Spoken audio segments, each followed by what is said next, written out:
Hey friends, Church Creative Guy here. Let's make some lightning.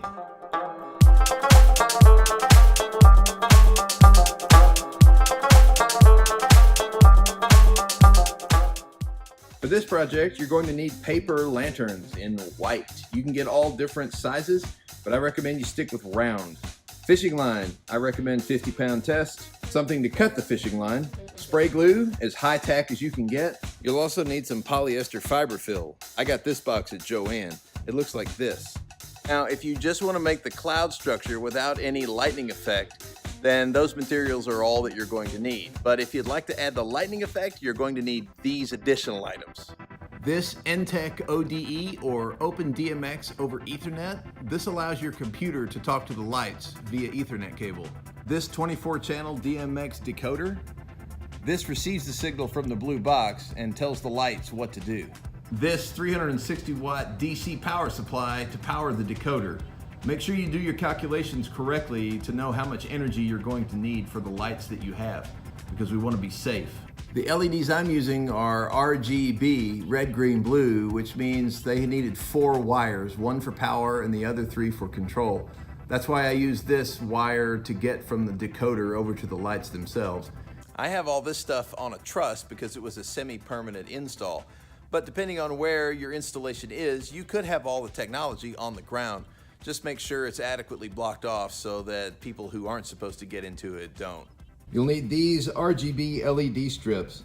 I got these from Amazon. I believe the brand was Supernight. And I used 8 8-foot links inside the cloud with no power loss whatsoever. We used a Mac running MadMapper software to control the lighting fixtures inside the cloud. You can use a lighting board to control the fixtures, in which case you won't need the little blue box I mentioned earlier. First, we used the fishing line to hang the 6 largest paper lanterns. These are all 30 inches. Then we started hanging the smaller lanterns onto the biggest ones and then gluing them each to each other using the spray glue. Pro tip, spray each surface, then wait a minute or so until it becomes non-sticky to the touch. Then when you bond them together, the bond will be more permanent. Then just keep adding lanterns until you have an asymmetrical cloud-like structure. Once the main structure is complete, fire up the lights because it's time to string them through the lamp itself. Use an X-Acto blade to cut slits in the lamps where you glued them together, then start snaking the LEDs through. After you've got them all threaded, turn out the lights and fire it up. Make sure that your LEDs are evenly distributed before you hoist it because it's a lot easier to fix at this stage. Next, grab a handful of the polyfill. Give it a spray with the glue and also spray the surface of the lantern where you're going to place it. It takes way more time to work in small chunks of polyfill, but I found it sticks better than using large chunks.